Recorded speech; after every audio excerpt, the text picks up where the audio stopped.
મિત્રો આજના લેક્ચરમાં આપણે measurement instrumentation and control in automobile subject અંતર્ગત chapter number 1 mechanical measurement unit 1 જેમાં બેઝિક ડેફિનેશન વિશે ચર્ચા કરી રહ્યા છીએ. અગાઉના લેક્ચરની અંદર આપણે મેઝરમેન્ટની રિક્વાયરમેન્ટ અથવા તો નીડ ઓફ મેઝરમેન્ટ અથવા તો મેઝરમેન્ટની જરૂરિયાત જેના વિશે જોઈ ગયા. આ ઉપરાંત અમુક બેઝિક ડેફિનેશન જે છે કે જેનો આપણે મેઝરમેન્ટની અંદર વખતો વખત ઉપયોગ થાય છે તો તેના વિશે પણ આપણે જોઈ ગયા.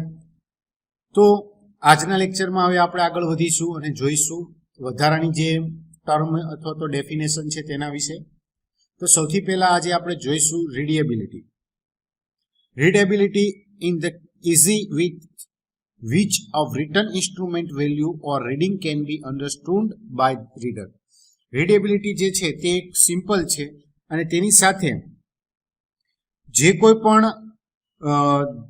ઇન્સ્ટ્રુમેન્ટ જે છે તેના ઉપર સાધનની વેલ્યુ કેટલી છે તે દર્શાવવામાં આવેલી હોય છે, અથવા તો જે કોઈ પણ રીડર જે છે તે સરળતાથી સમજી શકે એ પ્રમાણે દર્શાવવામાં આવેલી છે અથવા તો તે રીતે તે વાંચી શકે છે. The readability depending both on the instrument and observer and often is not state.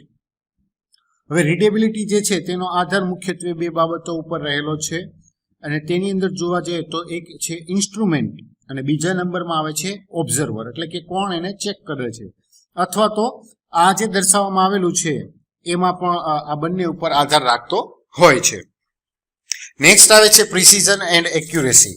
Accuracy is સૌથી પહેલા પ્રિસિઝન અને એક્યુરેસી આ બંને વચ્ચે જે તફાવત છે તો તેની અંદર જોવા જઈએ તો એકનો મતલબ થાય છે ચોક્કસાઈ અને બીજું જે છે તેનો મતલબ થાય છે એક્યુરેસી.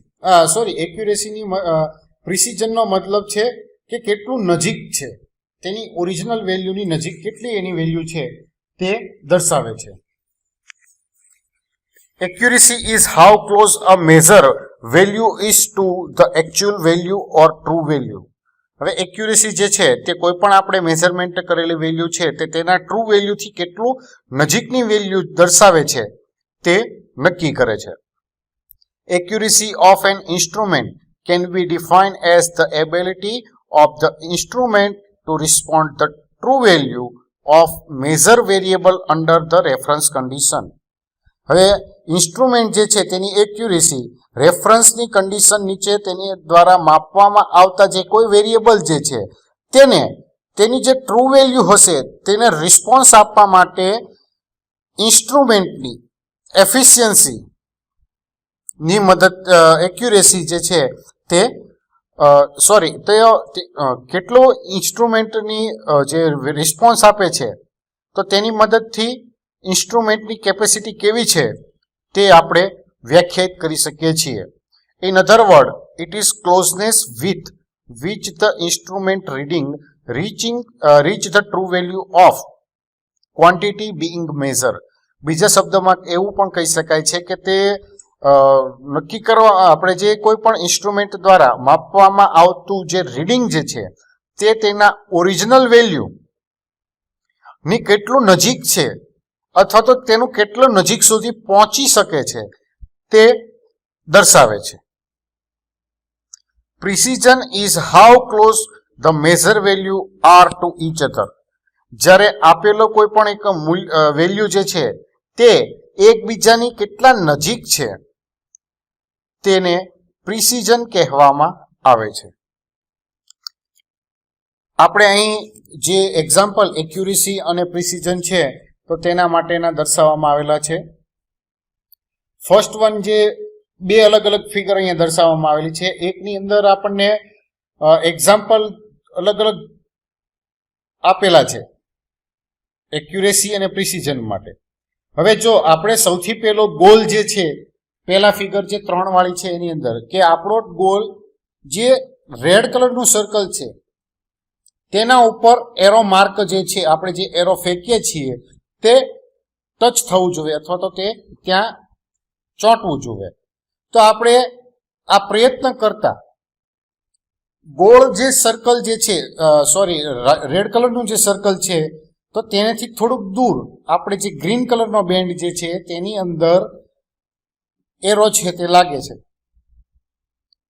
તો આવા કિસ્સામાં આપણી એક્યુરેસી જે છે તે ઓછી કહેવાય. પરંતુ પ્રિસિઝન જે છે, એક્યુરેસી કોને કહેવાય કે આપણો ગોલ જે છે, આપણો જે ટાર્ગેટ છે તેને ઉપર આપણે તેને અચીવ કરીએ છીએ. જ્યારે પ્રિસિઝન એવું કહે છે કે તમે તમારા ગોલની કેટલા નજીક પહોંચી શક્યા.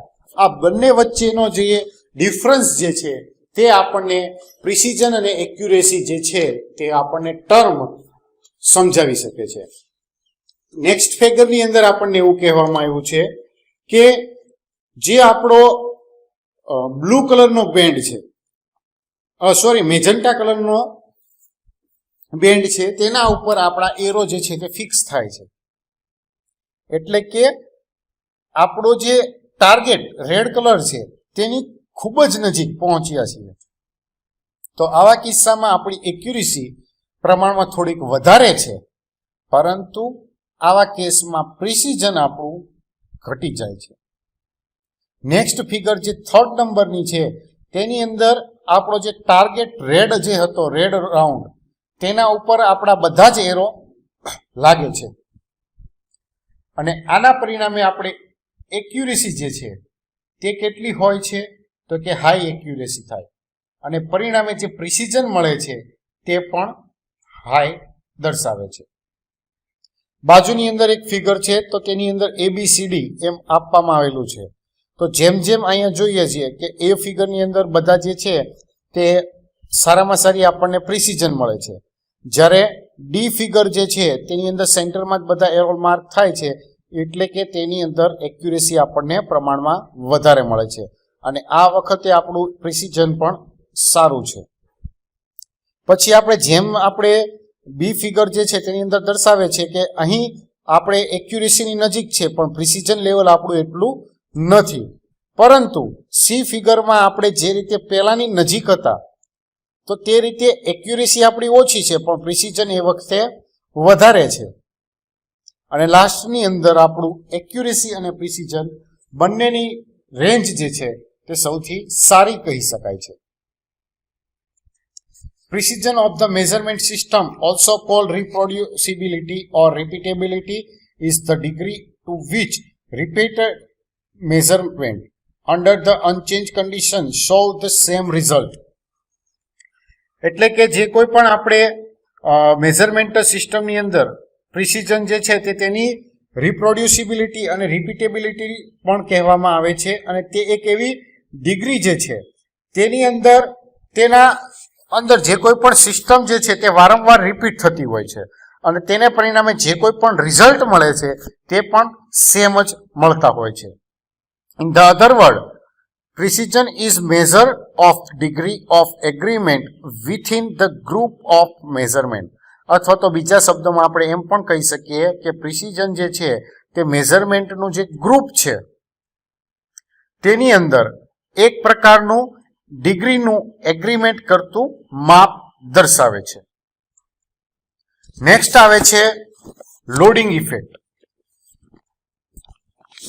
એની instrument invariably extract energy from the system, the original signal should maintain undisturbed. કોઈ પણ ડિવાઇસીસ છે અથવા તો કોઈ પણ ઇન્સ્ટ્રુમેન્ટ જે છે તેની અંદરથી નિશ્ચિત પ્રમાણમાં સિસ્ટમમાં એનર્જી છે તે રિમૂવ કરતું હોય છે અને તે ઓરિજિનલ સિગ્નલ જે છે તેને અનડિસ્ટોર્ડ પણ કરતું હોય છે. This is incapability of system to faithful the measure signal in undisturbed form. એટલે કે આ રીતે અનડિસ્ટોર્ડ ફોર્મમાં જે કોઈ પણ ફેથફુલ સિગ્નલને માપવા માટે તે કેપેબલ હોતું નથી અથવા તો તેની જે ઇનકેપેબિલિટી છે તે જણાઈ આવે છે. નેક્સ્ટ આવે છે સિસ્ટમ રિસ્પોન્સ.